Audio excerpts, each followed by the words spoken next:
What's up, YouTube? I just wanted to give you guys a better understanding of how to remove these shifters that like to break. Mine had this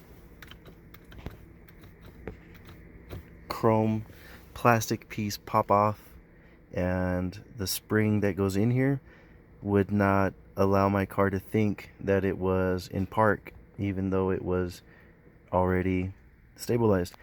Anyway, the purpose of my video is more so that you guys don't destroy your shifter if you're having an issue in taking it off. I looked at the other videos and I basically had to rip all the plastic around this part.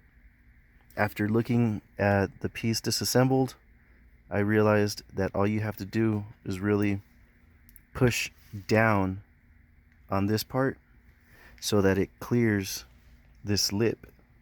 Sorry for the camera. So basically this will just snap into place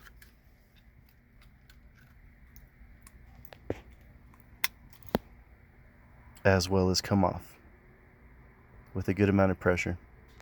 I hope that helps so you guys don't have to destroy your shifters. I got this cheap one off eBay. I think it was about $15. The sad part is that it doesn't really lock. You can actually pull it off. So just keep that in mind. If you can save your shifter, go ahead and do so.